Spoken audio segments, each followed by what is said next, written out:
በክፍል ጉልበተኞች መከራዋን ስትበላ የቆየችው ሚንጂ ከሰው እይታ ለመሰወር ወደ አንድ ሽንት ቤት ትገባለች። ነገር ግን ጉልበተኞቹ ተከትለዋት እናት የላትም አባቷም ድሃ ነው እያሉ የስነ ልቦና ጥቃት ያደርሱባትና ይደበድቧት ጀመር። እነዚህ ልጆች ያልገባቸው ግን አንድ ነገር አለ። አባቷ ድሃ የሆነው ፈልጎ ነው፣ እይታውን አይወደው። በአንድ ወቅት ሀገራትን ያሸበረ አደገኛ ሰላይ ነበር። ጀነራሎች ይፈሩታል። ተቆጥሮ የማያልቁ የማፊያ ቡድኖችን ደምስሷል።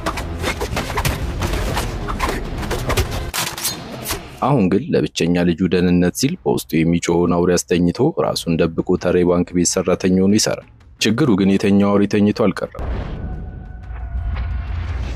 በልጁ ሲመጡበት አጓርቶ ለአደን ተነሳ።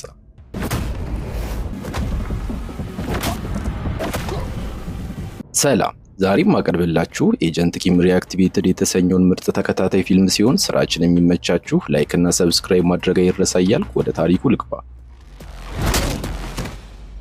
ቀኑ ልክ እንደማንኛውም ተራ ምሽት ነበር።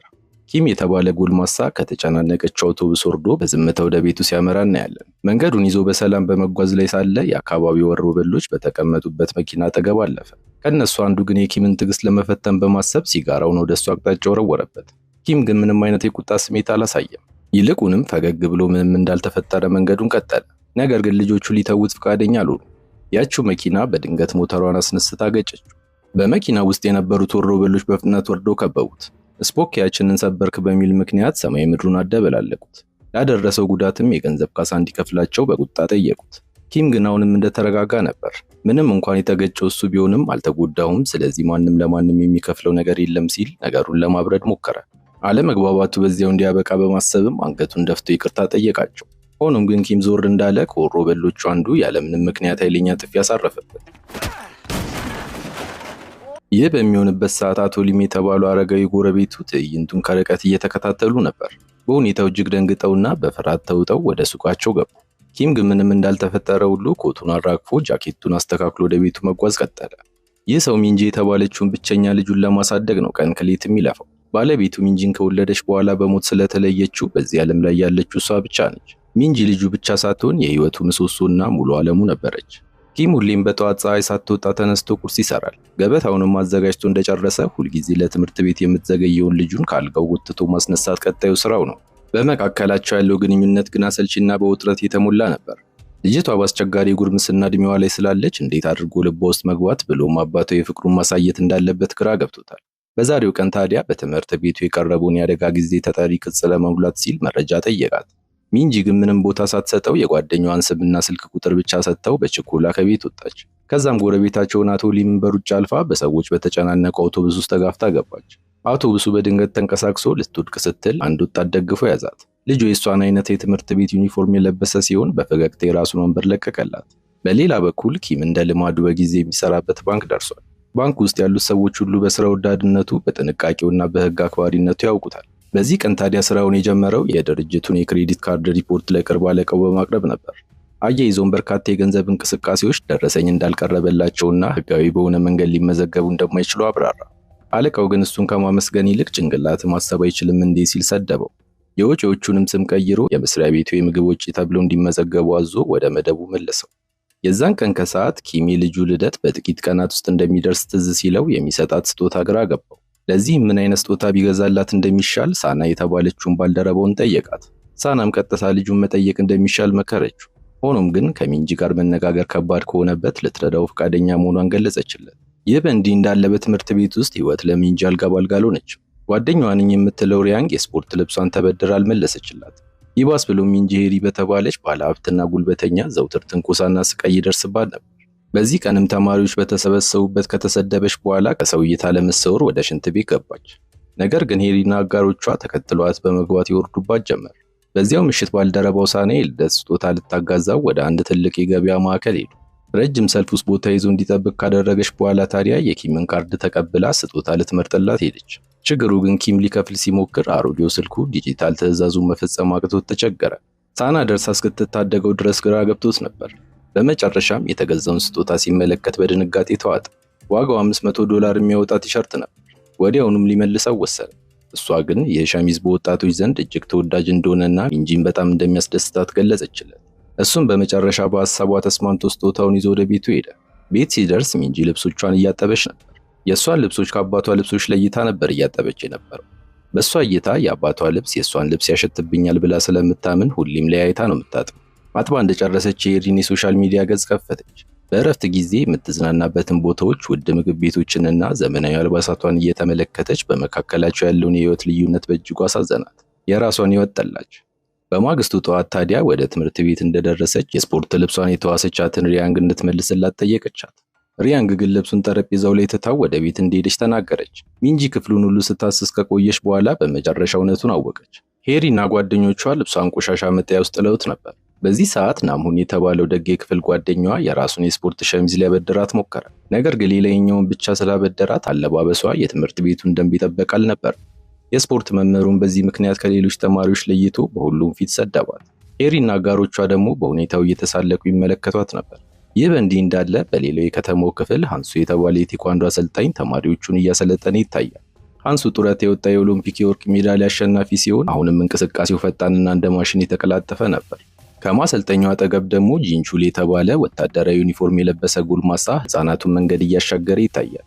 ነገር ግን ወታደራዊ ገጽታውና ቁጣው ህፃናቱን ሁሉ በፍርሃት እያንቀጠቀጣቸው ነበር። ወደ ቢሮ ከተመለሰ በኋላ በሩን ቆልፎ ሚስጥራዊ የጦርነት ዘመቻ እንደሚያዘጋጅ ሰው ክፍሉን በጥርጣሬ ቃኝ። ሆኖም የሁሉ ጥንቃቄ ቪዲዮ ጌም ለመጫወት ነበር። በዛች ቅጽበት ታዲያ አሰልጣኙ ሃንሱ በሩን ደበደበ። ምንም ምላሽ ሲያጣም ሰብሮ ገባ። ጂንቹል ደሙ ፈልቷል። ስለ በሩ ተናዶ ምንም ያህል ቢጮውበትም ሃንሱ ግን በተረጋጋ ሁኔታ የመጣው ዓመታዊ ስብሰባቸውን ቀን ዛሬ መሆኑን ለማስታወስ እንደሆነ ነግሮት ወጣ። እነዚህ ሰዎች የኪም የቀድሞ ጓደኞች ናቸው። በዚያች ምሽት ምራት አብሯቸው እንዲበላ ጋበዙት። ሶስቱ ጓደኛሞች ከዓመታት በፊት በጋራ በርካታ አደገኛ ዘመቻዎችን ድባቅ መጥተው የተረፉ ወታደሮች ነበሩ። ምንም እንኳን አሁን እያንዳንዳቸው የተለያየ ህይወት መምራት ቢጀምሩም በወጣትነት ጊዜያቸው ታላቅ የውጊያ ታሪክ የነበራቸው ሰዎች ነበሩ። በዚህ ምሽት ታዲያ ያሳለፉትን ሁሉ እያነሱ ተጨዋወቱ። ጂንቹል ስለ ልጁ ዳቪን አውርቶ አይጠግብም። ያለ እረፍት ጉራውን ሲነዛባቸው ከቆየም በኋላ የልጁን ምስል የታተመበትን ሸሚዝ እንደለበሰ ሁሉ አሳያቸው። በዚህ መልኩ ሲጫወቱ ከቆዩ በኋላ አንድ ነገር ላይ ተስማሙ። ሶስቱም አሁን ወጣት እንዳልሆኑ አምነዋል። አሁን የሚኖሩት ሰላማዊ ህይወት ቀደም ሲል እንደ ህልም የራቃቸው ሁሌም የሚመኙት ህይወት ነበር። ከደቂቃዎች በኋላ ታዲያ መጠጡ እየከበደ የመጣው ጂንቹል ስለ ልጁ ያለው ፍቅር አሸንፎት ማልቀስ ጀመረ። በዚህ ጊዜ ሚንጂ ብቻዋን ቤት እንድትቆይ ስላልፈለገ ቀድሞ ለመውጣት ተነሳ። ነገር ግን ከመሄዱ በፊት ለልጆቻቸው ዳቪንና ቴዩን የስጦታ ገንዘብ የያዘ ፖስታ ሰጣቸው። ኪም ከመሄዱ በፊት ታዲያ ጓደኛው ሃንሱ አንድ ሐሳብ አቀረበ። በአመት አንድ ጊዜ ብቻ ከሚገናኙ በወር አንዴ እንኳን ቢገናኙ ደስ እንደሚለው ገለጸ። ኪም መልስ ከመስጠቱ በፊት ግን ባልተጠበቀ ሰዓት የወሮ በሎች ቡድን ወደ ምግብ ቤቱ ዘዋሉ። አንደኛውም የቤቱን ባለቤት ማንገላታት ጀመረ። ይባስ ብለው ከወሮ በሎቹ አንዱ ጂንቹል ትኩር ብሎ ስለተመለከተው ተናደደ። ጂንቹል ሊጣለው ፈልጓል። ሃንሱ ግን አሁን እኮ እኛ ጎልማሶች ነን በማለት ነገሩን እንዳያጋግለው በቀስታ ነገረው። ኪም በበኩሉ ሁሉም ሰው ከቦታው በሰላም እንዲወጣ የቻለውን ለማድረግ ሞከረ። ሆኖም ወሮ በሎቹ እየባሰባቸው መጣ። የያዘውን መጠጥ በጂንቹል ላይ ሰበረበት። በዚህም አላቆመም። የዳቪን ምስል የታተመበትን ቲሸርት በእጁ ጨብጦ አስጠሊታ ልጅ እንዳለው ይነግረው ጀመር። እዚህ ጋር የጂንቹል ትዕግስት አለቀች። ያለምንም ማመንታት በቴስታ ዘርሮት የታመቀውን የቁጣ እሳት ጓደኞቹ ላይ አወረደው።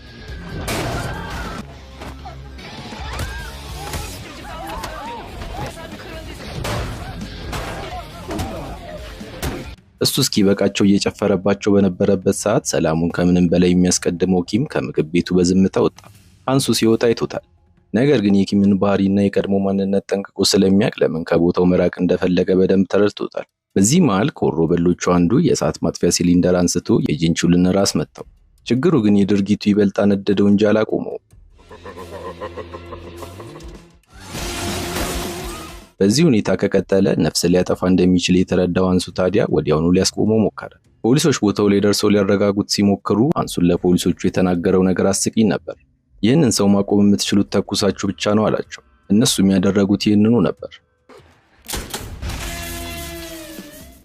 በማግስቱ ጠዋት ሚንጂ የተበደረችውን የስፖርት ልብስ ለመመለስ ጓደኛዋ ናሙንን በፓርክ ውስጥ አገኘችው። በዛውም ቁጭ ብለው መጫወት እንደጀመሩ የሶሻል ሚዲያ ገጹ ላይ የፖስተተውን ምስል ሚንጂ ላይ ካድርጋ እንደነበር አነሳላት። እሷ ግን በስህተት ያደረገችው እንደሆነ በመንገር አስተባበለች። እነሱ እየተሳሳቁ በነበረበት ሰዓት ሁለቱም ያላስተዋሉት ነገር አለ። ጉልቤዋ ሄሪ ከርቀት ሆና ትከታተላቸው ነበር። ሄሪ ለረጅም ጊዜ ናሙንን ታፈቅረው ስለነበር ከሚንጂ ጋር ሲስቅ ስታየው በቅናት ተቃጠለች። በዚህም ብቻ አላቆመችም። ከሁለቱ ጓደኞቿ ጋር በመሆን ትልቅ እቅድ አቀዱላት።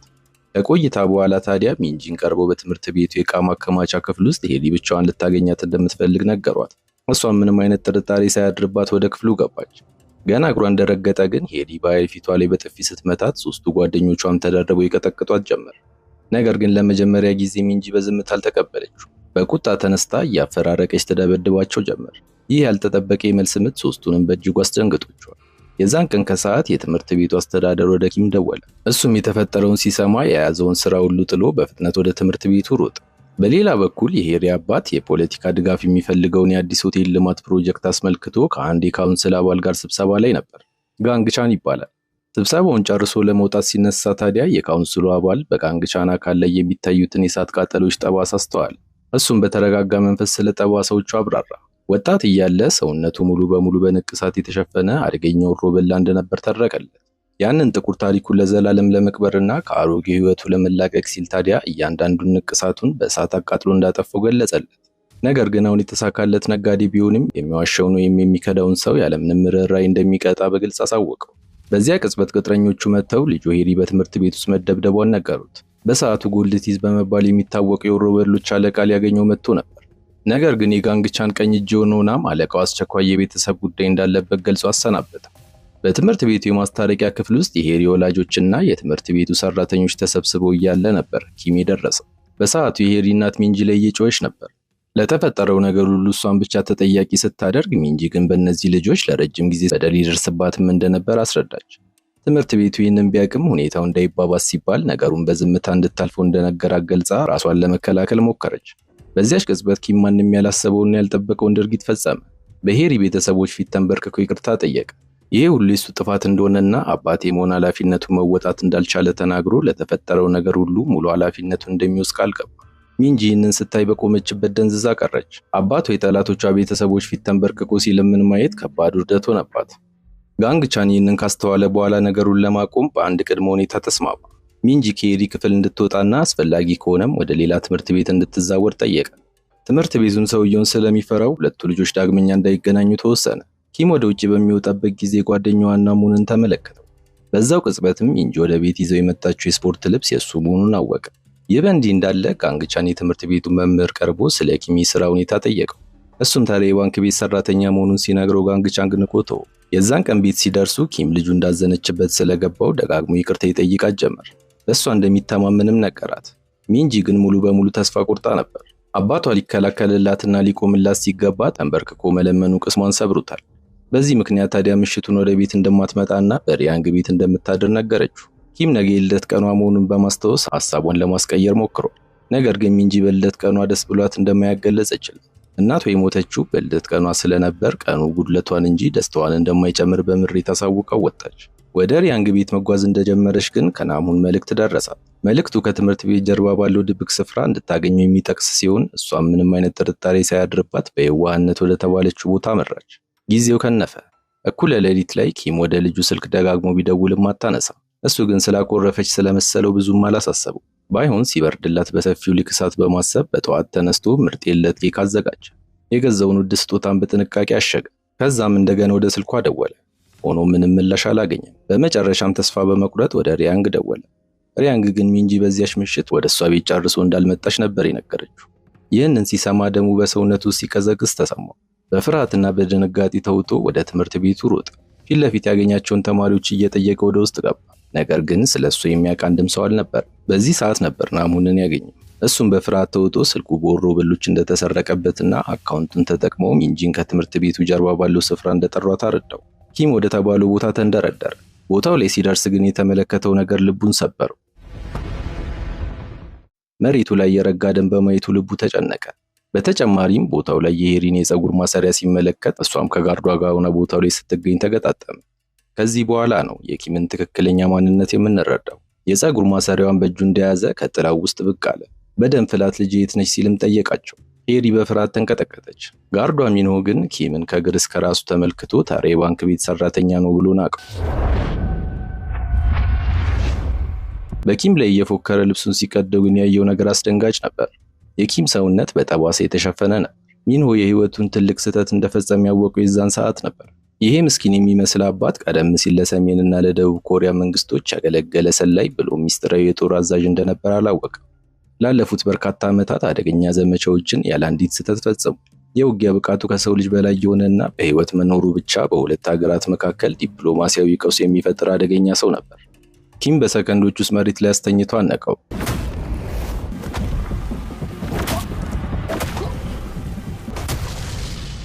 ጥያቄውም አጭር ነበር። ሚንጂ የት ነች? ታሪክ ወደ ኪም የቀድሞ የሰላይነት ዘመን ይመልሰናል። በአንድ ወቅት በሲንጋፖር፣ በሆንግ ኮንግ እና በጃፓን የነበሩ 3 ታዋቂ የወንጀል ቡድን መሪዎችን በአንድ ጊዜ ተገደሉ። የዚህ ሁሉ ተንኮል አቀናባሪ ደግሞ የደቡብ ኮሪያ ሚስጥራዊ ቢሮ ምክትል ዳይሬክተር የነበረውና በሚስጥር ለሰሜን ኮሪያ ይሰራ የነበረው ዮንግ የተባለ ሰው ነበር። በዚህ ምክንያት ኪም ይህንን ሰው የማስወገድ ተልዕኮ ተሰጠው። ፍለጋው ቀጥሎ ወደ አንዱ ዋሻ የሚያመራ አውራ ጎዳና ላይ ቀጠለ። ኪም አደጋ አስመስሎ መኪናውን ከገለበጠው በኋላ በቦታው የነበሩት ጠባቂዎች በሙሉ በከፍተኛ ቅልጥፍና አሰናበታቸው።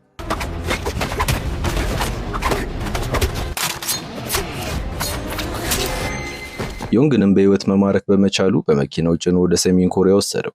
በመጨረሻም የዘመቻውን ዱካ ሙሉ በሙሉ ለማጥፋት ኪም መኪናዋን እያበረረ ወንዝ ውስጥ ገባ። በማግስቱ ጠዋት ታዲያ 2 አስክሬኖች በውሃው ላይ ተንሳፈው በመገኘታቸው ሰሜን ኮሪያ ሁለቱም መሞታቸውን በይፋ አወጀች። ወታደራዊ ክፍሉም ድንገተኛ አደጋ በሚል መዝገቡን ዘጋው። በዚያ ወቅት ባለቤቱ ዩጂን ነፍሰ ጡር ነበረች። እንደጠበቀው ግን በሰላም አልተገላገለችም። ሕፃኗን በሰላም ብትወልድም የዩጂን ህይወት በአደገኛ ሁኔታ ላይ ስለነበር ልትተርፍ እንደማትችል ዶክተሩ ገለጸለት። ዩጂንም በመጨረሻው እስትንፋሷ አንድ ነገር ለመነችው። የቀድሞውን የስለላ ህይወቱን ለዘላለም እንዲተውና ልጃቸውን በሙሉ ፍቅር እንዲያሳድጋት ተማጸነችው። ይህንን ተናግራ በእጁ ላይ ህይወቷ አለፈች።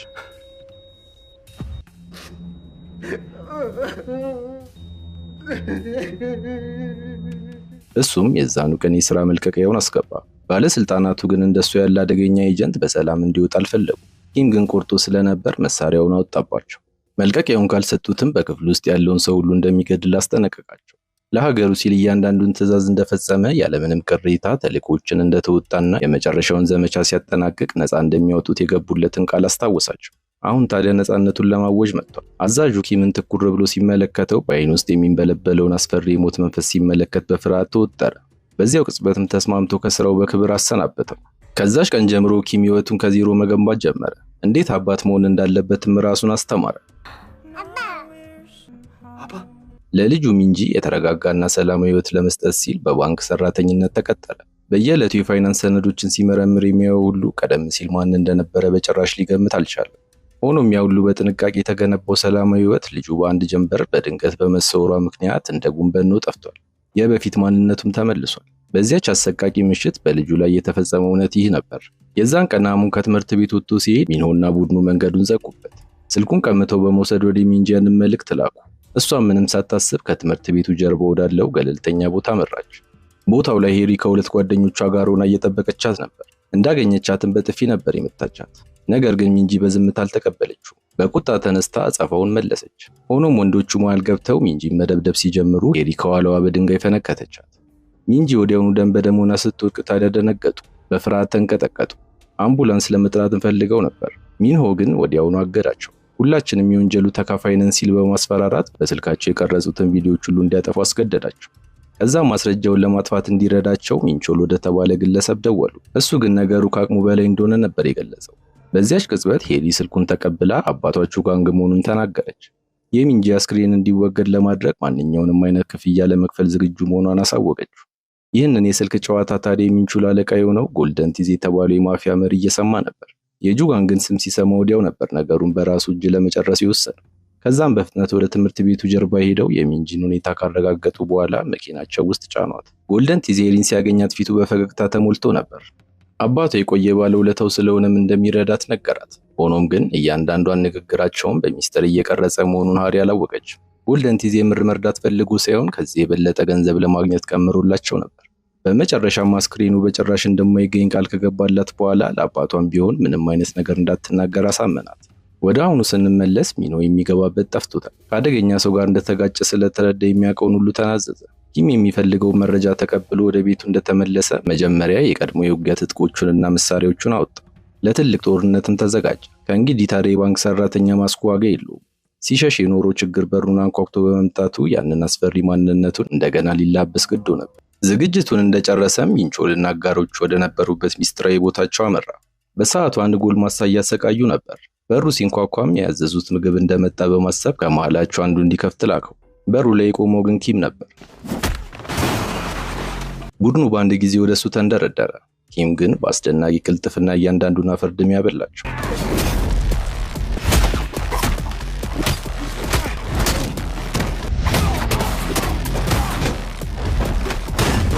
ሚንቾል በፍርሃት ተውጦ በጀርባ መስኮት በኩል ለማምለጥ የሞከረ ቢሆንም ኪም ግን ይህንን ቀድሞ ገምቶ ነበር። ውጭ ላይ በወታደራዊ ዘመቻዎች ላይ የሚጠቀምበትን ስስ የብረት ሽቦችን ዘርግቶለት ነበር። ሚንቾል በወጥመዱ እግሩ ተቆራርጦ በአሁኑ ሲወድቅ ኪም በተረጋጋ መንፈስ ከፊቱ ቆመ። ይህ በእንዲህ እንዳለ የኪም ጓደኞች አንሱልና ጂንቹል በምግብ ቤት ውስጥ በተፈጠረው ጸብ ምክንያት አሁንም በፖሊስ ጣቢያ ተይዘው ነበር።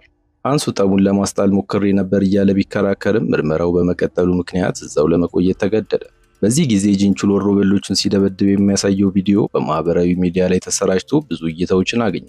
ህዝቡም እነዚህ ወሮበሎች ለዓመታት አካባቢውን ያስጨነቁ ስለነበሩ በጂንቹል ድርጊት ደስ ብሏቸዋል። ነገር ግን ያ ቪዲዮ የሰሜን ኮሪያ ሚስጥራዊ የደህንነት ቢሮ የባለስልጣን እጅ ደረሰ። ቪዲዮው ላይ የኪም ፊት በግልጽ ይታይ ነበር። በሰሜን ኮሪያ የመረጃ መረብ ውስጥ የነበረው የመልክ መለያ ቴክኖሎጂ ወዲያውኑ ቀይ ምልክት ሰጣቸው። ኪም ላለፉት በርካታ ዓመታት እንደሞተ ተቆጥሮ የነበረው የጠላት ሀገር ሰላይ እንደነበር አወቁ። አደገኛና ከፍተኛ ስጋት ያለው ይህ ሰው በደቡብ ኮሪያ ውስጥ በህይወት እንደሚገኝ ሲያረጋግጡ ታዲያ የሰሜን ኮሪያ ወታደሮች አመራሮች በሙሉ በአስቸኳይ ስብሰባ ተጠሩ። ኪም ለሀገሪቱ ትልቅ የደህንነት ስጋት ነበር። ጀነራል ጂንዉ ድርጊቱ ከፍተኛ ዲፕሎማሲያዊ ቀውስ ሊፈጠር እንደሚችል በመግለጽ ግድያውን ተቃውሟል። ጀነራል ሊ ግን የደቡብ ኮሪያ ደህንነት ቀድሞ ሳይዘው ኪምን በራሳቸው ገዳዮች ማስወገድ እንዳለባቸው አዘዘ። በሁለቱ ሀገራት መካከል ያለው ሰላም ቢደፈርስ እንኳን ኪም መሞት እንዳለበት ወሰነ። ጀነራል ሊ በኪም ላይ የቋጠረው ቂም የቆየ የግል በቀል የታከለበት ነበር። በምድር ላይ ኪምን በውጊያ ሊገጥመው የሚችል ሰው እጅግ ጥቂት መሆኑን ያውቃል።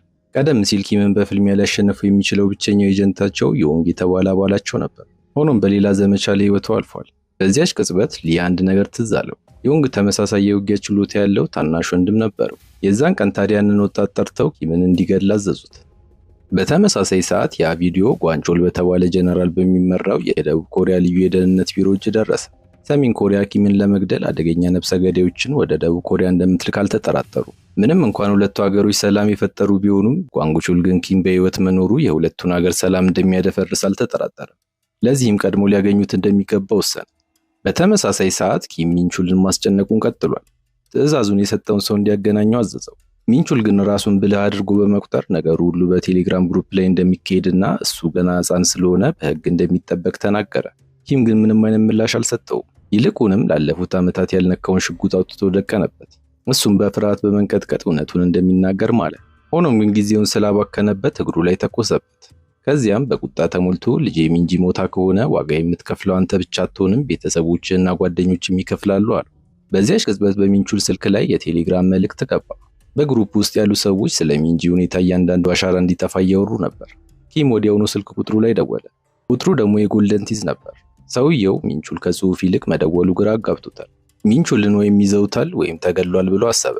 ወዲያውንም ስልኩን እንዲዘጉት የቴሌግራም ግሩፑንም እንዲያጠፉትና ከሚንጂ ጋር የሚያያዝ ማንኛውም አሻራ ከምድረ ገጽ እንዲደመስሱ አዘዛቸው። በዚያ ቅጽበት ኪም የቴሌግራም ግሩፑ በአይኑ ፊት ሲጠፋ ተመለከተ። ከተመለከታቸው ጥቂት መልእክቶች ውስጥ ግን የአንዲት ልጅን አስክሬን ለማስወገድ እየሰሩ እንደሆነ ተረድቷል። ትልቁ ፍራቸው በፊቱ ላይ ተደቀነ። ልጁ ሞታ ከሆነ እንዲነግረው በይበልጥ ማስጨነቅ ሲጀምር ግን እሱ በሚስጥር ለፖሊስ ደውሎ እንደነበር አላስተዋለም። በሰከንዶች ውስጥም የፖሊስ ሰራዊት ህንፃውን ከበው ኪምን በቁጥጥር ስር አዋሉት። በሌላ በኩል ሄሪ የኪምን አስፈሪነት ካየች ቀን ጀምሮ በፍርሃት ውስጥ ወድቃለች። ሚንሆ በደም ተነክሮ ሲደበደብ የኪም የቀዘቀዘ አስፈሪ ፊትና በእጁ የያዘው የፀጉር ማሰሪያ ከዓይኗ ሊጠፋ አልቻለም። አባቱ ወደ ቤት ሲመለስ ታዲያ በልጁ ፊት ላይ ያለውን የድብደባ ምልክት ሲያይ በትምህርት ቤት ሌላ ጸብ ውስጥ እንደገባች ገመተ። ሊጠይቃት ግን አልፈለገም። ይልቁንም በጭራሽ ማንም ሰው እንዳያስፈራሽ፣ ሁሉም ሰው እንዲንበረከክልሽ ጠንካራ ሁኚ ሲል መከራት። እንደ አባትነቱ ምንም ችግር ውስጥ ብትገባ እንደሚጠብቃት ቃል ገባላት። በተመሳሳይ ሰዓት ጎልደን ቲዝ ለሰዎቹ ጋንግቻንን ለምን እንደሚፈራው እያብራራላቸው ይገኛል። ጋንግቻን ስኬታማ የኮንስትራክሽን ባለቤት ከመሆኑ ረጅም ዓመታት በፊት በወንጀለኞች ዓለም ውስጥ እጅግ የሚፈራ ሰው ነበር። ጎልደን ቲዝ ቀደም ሲል በነበራቸው ግንኙነት ጭካኔውን ለመመልከት ችሎ ነበር። በወቅቱ ምክትሉ የነበረው ሰው የተሰጠውን ስራ ባለመወጣቱ ምክንያት የደቀቁ ጠርሙሶች ላይ አንበርክኮ ሲያሰቃየው ባይኑ ተመልክቶ ነበር። ያንን አሰቃቂ ድርጊት ታዲያ እስኪሞት ድረስ እንደማይረሳው ነገራቸው። ለዓመታት ሁኔታዎች ሁሉ እንደተጠበቁት ባይሄዱም አሁን ግን ጎልደን ቲዝ በመጨረሻ ትልቁን የማሸነፊያ ካርድ በእጁ እንደያዘ ተሰማው። ከኤዲ ጋር ያደረገውን ንግግር በሚስጥር ቀርቶት ስለነበረ ያ የድምፅ መረጃ በጋንግ ቻን ላይ እንደ ትልቅ መሳሪያ እንደሚያገለግለው እርግጠኛ ነው።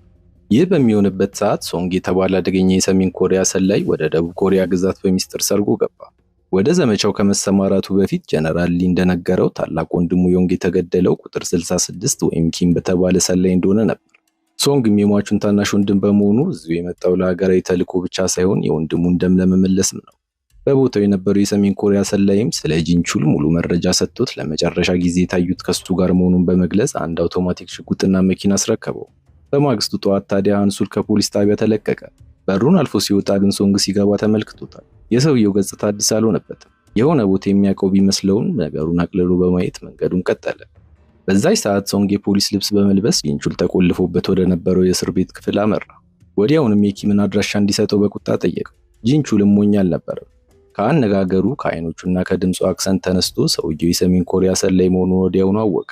የጥይት ራት ላለመሆን ሲል ግን የኪምን አድራሻ አሳልፎ ሰጠው። እሱም መረጃውን ተቀብሎ ከክፍሉ እንደወጣ ታዲያ ጂንቹል ከዚህ እስር ቤት የሚያመልጥበትን መንገድ ቀየሰ። አጠገቡ የነበረውን ሌላ እስረኛ በቡጢ በመምታት ረብሻ ፈጠረ። ፖሊሱ ደንግጦ ወደሱ ሲቀርብም እስረኛው በጽኑ ተጎድቶ ሊሞት እንደሆነ በመጮህ ወደ ውስጥ እንዲገባ አድርጎ ቆልፎበት ተሰወረ። በተመሳሳይ ሰዓት ኪም በምርመራ ወቅት አንዲት ቃል እንኳን ሳይናገር ነው የቆየው። ፖሊሶቹ የእጅ አሻራውን በብሔራዊ መረጃ ሲስተም ውስጥ ለማስገባት ሞከሩ። ታዲያ አጋጥሟቸው የማይታወቅ ነገር ተፈጠረ። የመረጃ መረቡ ሊከፈት የማይችል ልዩ የሚስጥር ኮድ ጠየቃቸው። በክፍል ውስጥ የነበሩ ፖሊሶች በሙሉ በሁኔታው ግራ ተጋቡ። ምክንያቱም የኪም ማንነት በተራ የፖሊስ ሲስተም ያልተመዘገበና ሊነካ የማይችል ከፍተኛ የመንግስት ሚስጥር ነበር። ይህ በእንዲህ እንዳለ ጎልደን ቲዝ የሚንጂ አስክሬን ጠረን ማውጣት ከመጀመሩ በፊት በፕላስቲክ እንዲጠቀልሉ ታዘዘ። ሆኖም እነሱ በስራቸው ተጠምደው ስለነበር የልጅቷ ጣቶች ሲንቀሳቀሱ እንኳን አላስተዋሉ። ሚንጂ አልሞተችም። በዛች ሰዓት በፖሊስ ጣቢያ ውስጥ የኪም ስልክ በድንገት መጮህ ጀመረ። ጥሪው ከሚንጂ ስልክ መሆኑን ሲመለከት ኪም በክፍል ውስጥ የነበሩትን ፖሊሶች በሙሉ በሰከንዶች ውስጥ ከጥቅም ውጭ አደረጋቸው። ስልኩን አንስቶ ወደ ጆሮ ሲያስጠጋ ግን ከሌላኛው ወገን ምንም አይነት ምላሽ አልነበረም። መልሶ ለመደወል ሞከረ። ነገር ግን ስልኳ ወዲያውኑ ተዘጋ። ስልኩን ይዞ መቆየቱ በጓንቾል የመረጃ መረብ በቀላሉ ሊገኝ እንደሚችል ያውቃል። ሆኖም ሚንጂ በህይወት ካለች ምናልባት ድጋሚ ልትደውል ትችላለች በሚል ተስፋ ስልኩን ለመጣል አልጨከነም። እንደተጠበቀውም ጓንቾል የኪም ስልክ ፖሊስ ጣቢያ ውስጥ መገኘቱን ሲያውቅ ወዲያውኑ የደህንነት ሰራተኞቹን ወደ ቦታው ላከ። ከላካቸው ሰዎች መካከል ሁለቱ አስደናቂ ነበሩ። አንዱ የሥራ ባልደረባው ሳና ስትሆን ሌላኛው ደግሞ በልብስ ማጠቢያ ቤት ውስጥ አደገኛ መሳሪያዎችንና ጥይቶችን ሲደብቅ የነበረው ጎረቤቱ አቶ ሊም ነበሩ። በኪም ህይወት አቅራቢያ የነበሩት ሰዎች በሙሉ እሱም በጥንቃቄ ሲከታተሉ የነበሩ የደህንነት ኤጀንቶች እንደነበሩ የምንረዳው እዚህ ጋር ነው። በሌላ በኩል ጋንግ ቻን ስለ ሚንጂ አባት ደበነፍሱ የነገረው ይመስል ናሚ የተባለ ቅጥረኛውን በደንብ እንዲያጣራ አዘዘው። እሱም የኢነሪ ማህበራዊ ሚዲያ አካውንት ሰብሮ በመግባት ከሚኖ ጋር ያደረገችውን ንግግር አገኘ። ሄር እጅግ አደገኛና ውስብስብ በሆነ ወንጀል ውስጥ እንደተዘፈቀች በዛው ቅጽበት ተረዳ። በተመሳሳይ ሰዓት ሶንግ የኪም ቤት ተገኝቶ ሚንጂ የምትባል ልጅ እንዳለው አወቀ። ሆኖም ግን ወዲያውኑ ጂንቹል ቦታው ላይ ተገኝቶ በሁለቱ መካከል ደም አፋሳሽ ውጊያ ተነሳ።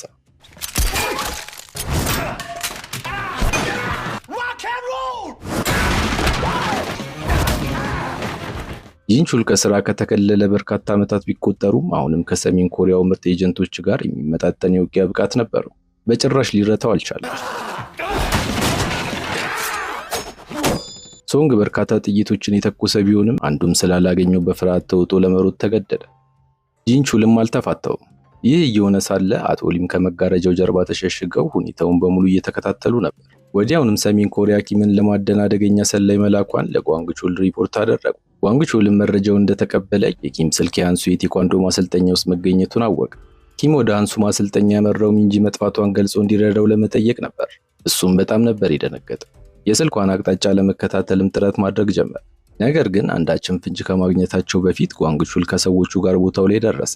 ኪም በህይወት እንዳለ ሰሜን ኮሪያ በማወቋ ምክንያት የገባውን ውል እንደፈረሰ፣ ስለዚህም ሰሜን ኮሪያዎች ቀድሞ ሳይገሉት በፊት በደቡብ ኮሪያ ደህንነት መወገድ እንዳለበት በቁጣ አስታወቀ። ሃንሱ ግን ለዚህ አጀንዳ ምንም ደንታ አልነበረው። የደህንነት ኤጀንቶቹ ትኩረታቸው በተበተነበት ቅጽበት ሁለቱ ወዳጆች በአንድ ላይ ድንገተኛ ጥቃት ሰነዘሩ።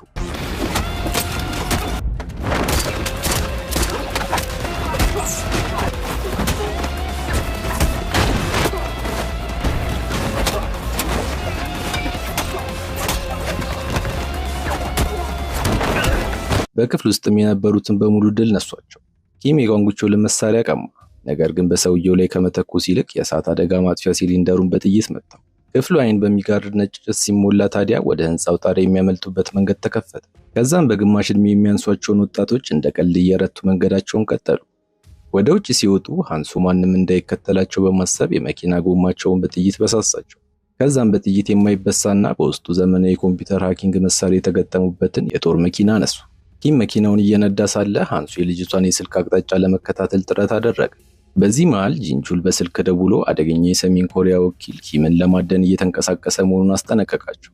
ሃንሱ ግን ሚንጂ መጥፋቷን ገልጾ የስልኳ የመጨረሻዋ መልእክት የታየበትን ቦታ ነገረው። በሌላ በኩል ናም ወደ ሚንሆ መሸሸጊያ መራ። በዚያም የሚንጂ አባት ምን ያህል አደገኛ እንደሆነ ባይኑ ተመለከተ። ወዲያውኑም ወደ ጋንግቻን ደወለ። ልጁ ሄሪ እጅግ ከባድ አደጋ ውስጥ መውደቋን ሪፖርት አደረገ።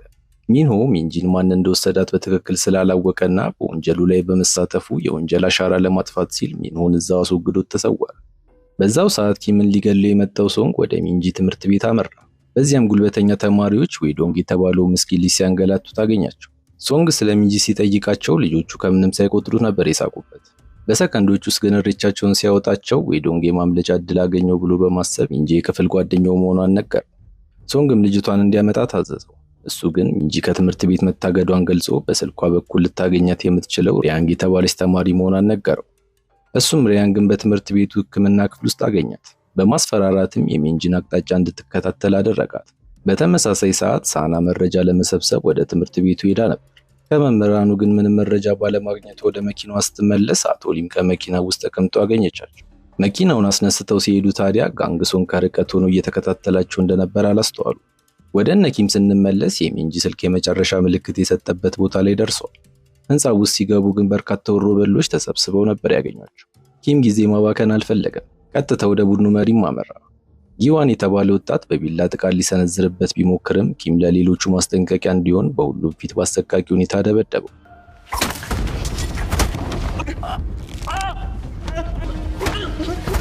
በፍርሃት የተዋጠው ጊዋን ታዲያ ወደ አለቃው ቢሮ የሚወስደውን መንገድ ከመቀጽበት አሳየው። ኪምም ወደፊት ገሰገሰ። ሃንሱ ግን በበሩ ላይ ቆሞ የቀሩትን ለብቻው ለመጋፈጥ ተገደደ።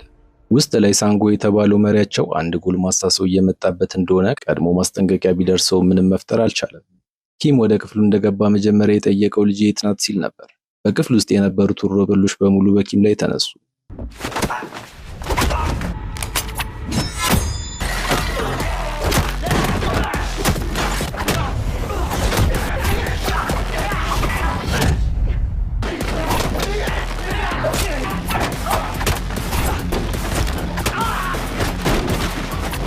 እሱም በውጊያው መሃል መንገዱን ሲጠርቅ ሃንሱ በውጭ በኩል የነበሩትን ጠላቶች በሙሉ አስወግዷል። ከዛም ስልኩን ከየት እንዳመጣው በድጋሚ ጠየቀው። ሳንኮ ግን ከመመለስ ይልቅ ማሾፉን ቀጥሏል። በልጁ ምስል ላይ ማስነዋሪ ድርጊት ፈጸመ። ይህ ድርጊት ታዲያ የኪምን ቁጣ አቀጣጠለው። በደረጃውም ላይ እያንከባለለ ጣለው። የኪምን ከቁጥጥር ውጭ መሆን ያስተዋለው ሃንሱ ታዲያ ከመግደሉ በፊት አስቆመው። በመጨረሻም ሳንጎ እውነቱን ተናገረ። ከቅጥረኞቹ አንዱ ስልኩን ከአንድ የጎዳና ተዳዳሪ ሰው ላይ እንደወሰደው ገለጸ። የተሰረቁ እቃዎችን ሲያበጥር የሚንጂን ስልክ እንዳገኘና አብዛኛው ጥሪዎች ወደ አባቱ የተደረጉ መሆናቸውን አስተውሎ በስህተት እዛ ስልክ ላይ ደውሎ እንደነበር አመነ። ይህንን መራራ እውነት መስማቱ የኪምን ልብ እንደ መስታወት ሰባበረው። ልጁ ሚንጂ በብዙ ጓደኞች የተከበበችና ደስተኛ ነበር የምትመስለው። ይህንን ሁሉ ጊዜ ስትዋሸው እንደነበር አሁን በግልጽ ተረዳ። ጓደኛዬ የምትላት ሪያንግ እንኳን የእሷን ቅንነት ትጠቀምበት ነበር እንጂ በእውነቱ ሚንጂ በትምህርት ቤት ውስጥ ሙሉ በሙሉ ብቸኛ ነበረች። በየዕለቱ በደልና ስቃይ እንደሚደርስባት አወቀ። ይህንን ሁሉ መራራ ጽዋ በዝምታ ተሸክማ እንደኖረች ሲገባው በጣም ተሰማው። በዚያች ቅጽበት ግን የሰሜን ኮሪያ ኤጀንት በሚስጥር ሰርጎ ገባ። አውቶማቲክ ሽጉጡንም ቀጥታ በኪም ፊት ላይ ደቀነ።